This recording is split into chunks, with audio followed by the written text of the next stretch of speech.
Class 8 science, इसका chapter number 17 आज पढ़ेंगे, जिसका नाम है चैप्टर नंबर 17 तारे और सौर परिवार। तारे और सौर परिवार चैप्टर है।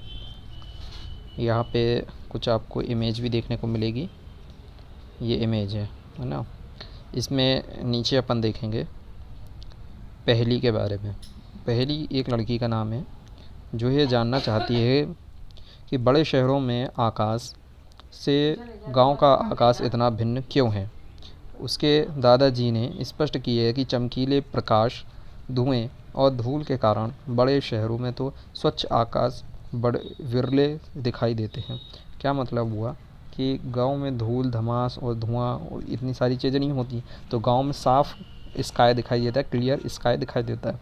लेकिन शहर में क्या होता है, धूल होता है, पॉल्यूशन होता है, तो धूल के कारण और धुएँ और इन सभी चीज़ों के कारण जो अपना शहर का स्काई है वो कैसा दिखेगा, विरले दिखाई देगा, यानी धुंधला से दिखाई देगा। इन रात्रि के कारण आकाश में कुछ आकाशीय पिंडों की पहचान कर इनसे संबंधित हम क्या कर सकते हैं, इनसे संबंधित कहानियाँ दादाजी ने सुनाई। क्या हुआ, रात्रि के बारे में हम देखेंगे। क्या ये सभी टिमटिमाते प्रतीत होते हैं? क्या आपको तारे जैसा कोई पिंड दिखाई देता है जो टिमटिमाता ना हो? इसमें जो पिंड टिमटिमाते नहीं है वे क्या कहलाएंगे? यानी कि जो चीज़ टिमटिमाती हैं उन्हें क्या कहेंगे अपन? स्टार। और जो चीज़ अपन को टिमटिमाती हुई नहीं दिखाई देगी उन्हें हम क्या कहेंगे? ग्रह। ये देखो यहाँ पे लिखा हुआ है, उन्हें कहेंगे ग्रह। अब रात्रि के आकाश में सबसे अधिक प्रदीप्त यानी चमकीला क्या होता है? चंद्रमा, जिसको इंग्लिश में क्या कहते हैं? मून। अब तारे हो गए, ग्रह हो गए, चंद्रमा हो गया, आकाश, इन सब के बहुत से पिंड खगोलीय पिंड कहलाते हैं। यानी ये सारे जो पिंड है ना वो खगोलीय पिंड कहलाते हैं। एक अपन लेंगे तारे को, इससे क्वेश्चन आता है पेपर में कि तारे, चंद्रमा, आकाश ये किस तरीके के पिंड है, तो इसमें आपको खगोलीय पिंड है ये लगा के आना है। ये समझ में आ गया होगा। अब नेक्स्ट अपन नीचे देखेंगे और ये प्रदीप्त पिंड भी होते हैं। खगोलीय पिंडों और यहाँ पे देखेंगे अपन खगोलीय पिंड के बारे में, यानी खगोलीय पिंडों और इनसे संबंधित परिघटनाओं के अध्ययन को खगोलिकी कहा जाता है। यानी खगोली, मैंने आपको बताया खगोलीय पिंड जो होते हैं और घटनाओं के खगोलीय यानी इनके जो अध्ययन अपन कर रहे हैं, स्टडी कर रहे हैं, उसको खगोलिकी कहा जाएगा। प्राचीन भारत में पूर्वजों की ने आकाश का सुव्यवस्थित और रूप से अध्ययन किया। काल में खगोलिकी का जो ज्ञान है ना वो उन्नत होता है। खगोली का ज्ञान कैसा होता है बेटा? उन्नत होता है। वो सूर्य हो गया है ना, चंद्रमा हो गए, तारे, ग्रह आदि की जो गति है वो कैसी होगी? आदि की गति के संबंध में हमें ज्ञान कैलेंडर और पांचांग सर्जित और कैलेंडर के समझने में सहायक हो रहा है। इनसे लोगों को क्या हो रहा है, अपनी दिनचर्या बनाने में सहायता मिली है। लोगों को इससे दिनचर्या बनाने में आसानी हुई है। जो भी कैलेंडर है, पांचांग है जो अपन देखा करते हैं घरों में, तो लोगों को इससे क्या हुई है, बहुत ज़्यादा सहायता मिली है ताकि वो डेट देख सकें कैलेंडर में।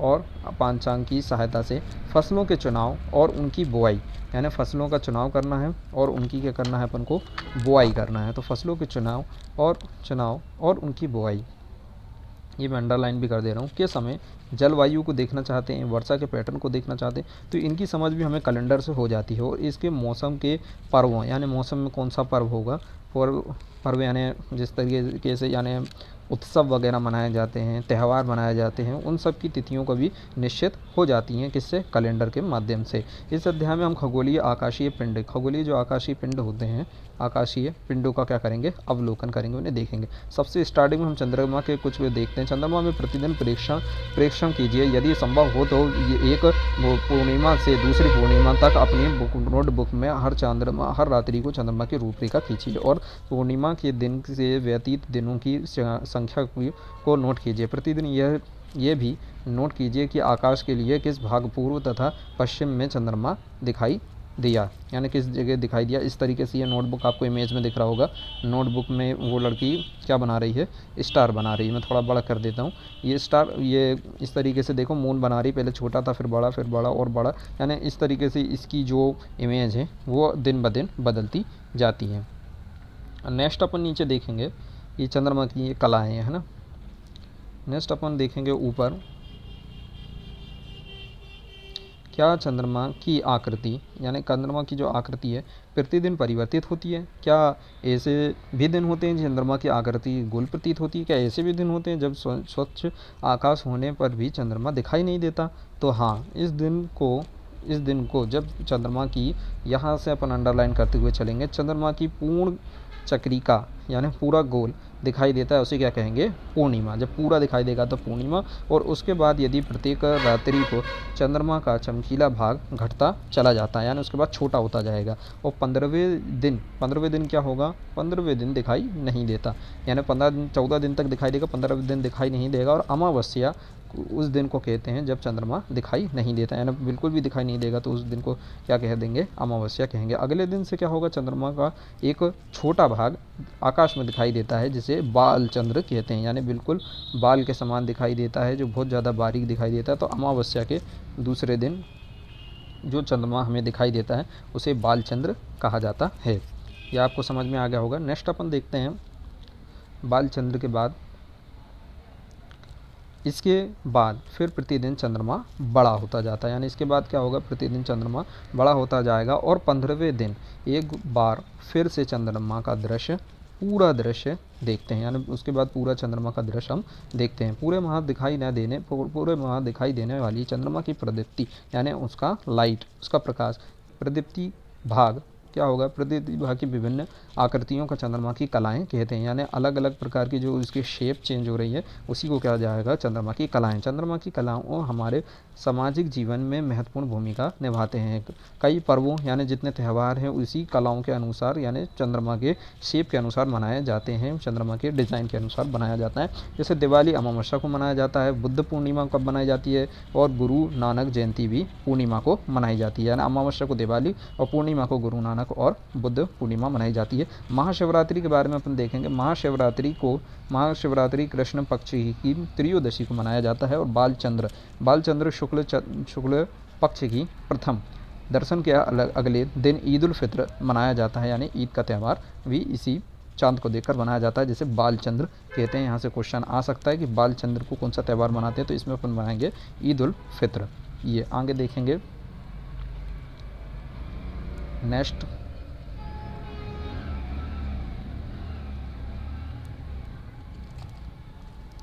क्या एक पूर्णिमा से दूसरी पूर्णिमा तक की अवधि कितनी होती है? 29 यानी 29 दिन। एक पूर्णिमा से दूसरी पूर्णिमा की 29 दिन से अधिक होती है, यानी 29 दिन से अधिक होती है। बहुत से कैलेंडरों में इस अवधि को एक माह कहा जाता है, यानी 1 मंथ कहा जाता है। चंद्रमा अपनी पूरी आकृति प्रतिदिन परिवर्तित क्यों करता है? ये क्वेश्चन होता है कि प्रतिदिन क्यों अपनी शेप को वो चेंज करता है, छोटा बड़ा होता जाता है, ये क्वेश्चन कर रहा है बुझो। आइए हम जानने का प्रयास करते हैं कि चंद्रमा की कलाएं क्यों दिखाई देती हैं, यानी ये शेप क्यों दिखाई देती हैं, इसके बारे में हम जानना स्टार्ट करते हैं। चैप्टर नंबर 16 में भी हम ये पढ़ा है कि चंद्रमा, देखिए चंद्रमा हो गया, सूर्य हो गया, और अन्य तारों की भांति अपना प्रकाश नहीं होता है, यानी चंद्रमा में जो है ना सूर्य और जो तारे अपने प्रकाश से चमकते हैं, लेकिन चांद का अपना प्रकाश नहीं है, बल्कि चंद्रमा इसलिए दिखाई देता है क्योंकि यह अपने पर पड़ने वाले सूर्य के प्रकाश, यानी उस पर पड़ने वाला जो सूर्य का प्रकाश है ना, सूर्य के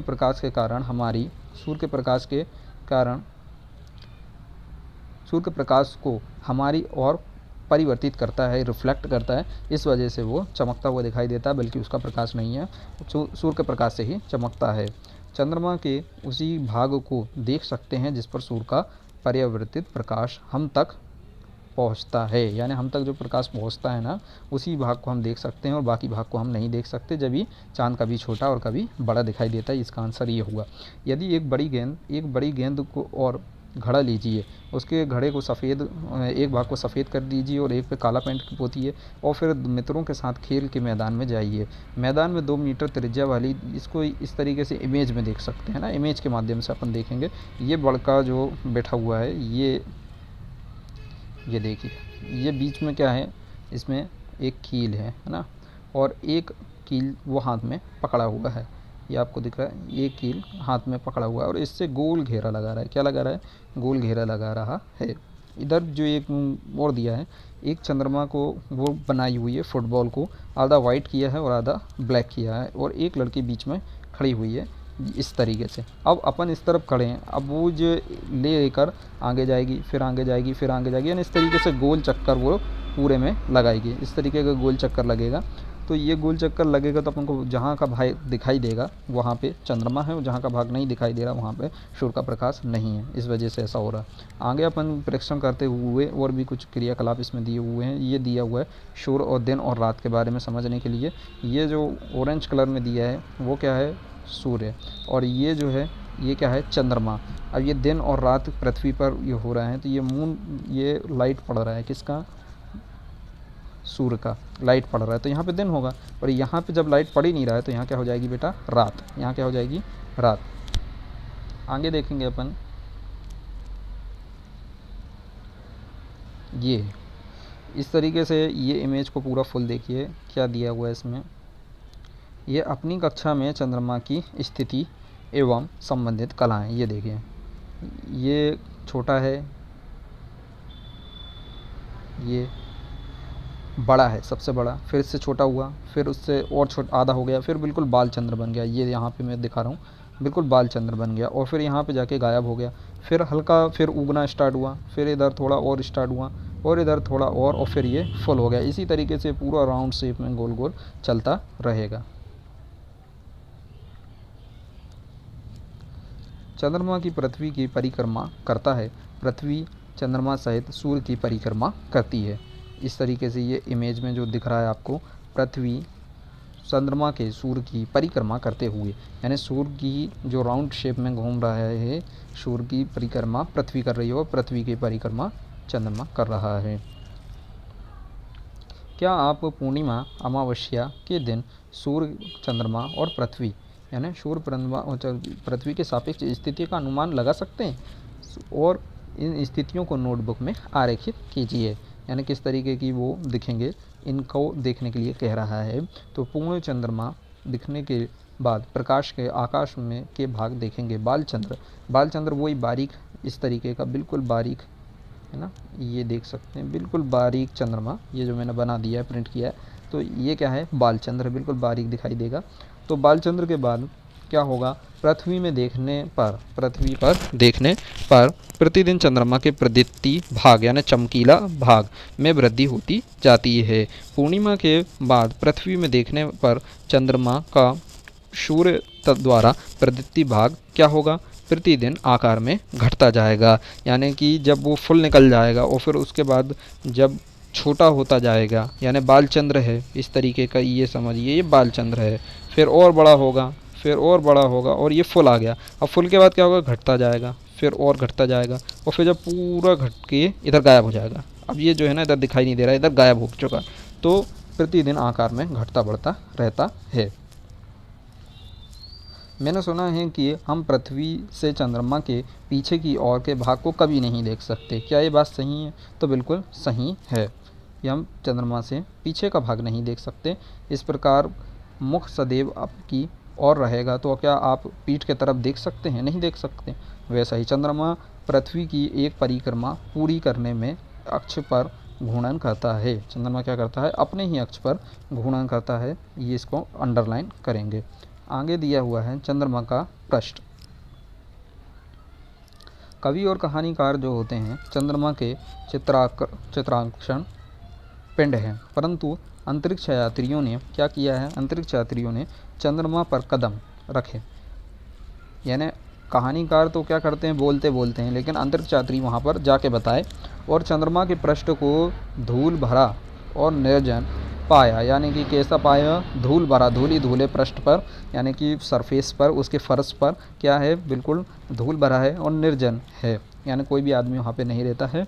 और अमापों के गर्त हैं, यानी विभिन्न प्रकार के अमापों के गर्त ही गर्त मिलेंगे, है ना, और बहुत से ढाली, यानी बहुत सी खड़ी ढाल और ऊंचे पर्वत भी तुम्हें, ऊंचे ऊंचे पहाड़ दिखाई देंगे। अभी अपन चित्र भी देख लेंगे। और इसमें कुछ पर्वत तो ऊंचाई में पृथ्वी के सर्वाधिक ऊंचाई पर्वतों के समान है, यानी जितने ऊंचे माउंट एवरेस्ट जैसे अपने पृथ्वी में है, उतने ऊंचे ऊंचे पर्वत कहाँ पे, मून में भी आपको देखने को मिलेंगे। ये देखिए इमेज, इसमें कुछ पहाड़ हैं, ये जो अंदर वाला ये भाग दिख रहा है गोल गोल, ये क्या है, गर्त, इसको क्या कहेंगे, गर्त। ये अंदर जो जमा हुआ है गर्त। ये देखो यहाँ पे भी गर्त है ना, ये भी गर्त है, मैं थोड़ा अंडरलाइन करके आपको बता देता हूँ, ये गर्त है ना, और इधर भी गर्त है, ये भी इधर भी गर्त है। तो इस तरीके के धब्बे, और ये धूल ही धूल है, ये जो पूरा भाग दिख रहा है ये धूल ही धूल है, इसमें पैर क्या होते हैं, धंस जाते हैं। इस तरीके का सरफेस है चंद्रमा का। ये देखिए यहाँ पे भी क्या है, पैर धंस जाएंगे। इस तरीके की धूल ही धूल का सरफेस तुमको देखने को मिलेगा चंद्रमा का पृष्ठ। चंद्रमा पर ना तो वायुमंडल है और ना ही जल है, यानी वहाँ पे क्या नहीं है, वायुमंडल नहीं है सांस लेने के लिए, और वाटर भी नहीं है। चंद्रमा विभिन्न प्रकार की जीवन की संभावनाएं हो सकती हैं, यानी किसी प्रकार की संभावनाएं हो सकती नहीं हो सकती, क्योंकि वहाँ पे जब जल नहीं है, वायुमंडल, तो किसी प्रकार की संभावना नहीं हो सकती हैं। क्या हो सकती हैं आप बताइए, नहीं हो सकती हैं। तो ये पूछ रहा अपन से। अब अपन आगे देखेंगे, तारे के बारे में दिया हुआ है। हाँ, यहाँ पे थोड़ा सा अपन ऊपर चल के देखेंगे। क्या हम चंद्रमा पर कोई ध्वनि सुन सकते हैं, कोई ध्वनि? तो अध्याय 13 में हम पढ़ चुके हैं। क्या सीखा है हमने अध्याय 13 में, कि जब कोई माध्यम नहीं होता तो ध्वनि गमन नहीं करती, यानी जब कोई माध्यम ही नहीं होगा तो फिर ध्वनि कहाँ से एक जगह से दूसरी जगह जाएगी, तो वो गमन ध्वनि नहीं करेगी। तो चंद्रमा पर हम किसी की ध्वनि नहीं सुनते, यानी एक दूसरे से जो बात करेंगे वो नहीं कर सकते। कोई जब माध्यम ही नहीं है तो फिर किस तरीके से हम एक दूसरे की बात सुन सकेंगे, नहीं सुन सकेंगे। फिर 21 जुलाई और 1969 में क्या हुआ, जुलाई में अमेरिका के जो अंतरिक्ष यात्री नील आर्मस्ट्रांग है ना, यहाँ से क्वेश्चन आ सकता है कि नील आर्मस्ट्रांग कब गए थे, तो ये गए थे 21 जुलाई सन 1969 में, है ना। तो अमेरिका से गए थे, और नील आर्मस्ट्रांग इनका नाम है, इसको याद कर लेना। चंद्रमा की ओर कदम रखे जो पहले इंसान थे, और एडविन एल्ड्रिन चंद्रमा पर उतरे, यानी इसके बाद ये सेकंड नंबर पर क्या नाम दिया है, एडविन एल्ड्रिन चंद्रमा पर सेकंड नंबर पे उतरे। फर्स्ट नंबर पर नील आर्मस्ट्रांग, ये देखो देख सकते हैं, फोटो में भी दिया हुआ है कि किस तरीके से वो उतरे हुए हैं चंद्रमा पर अंतरिक्ष यात्री। अब तारे के बारे में अपन नेक्स्ट उसमें पढ़ेंगे, नेक्स्ट जो वीडियो आएगा उसमें पढ़ेंगे।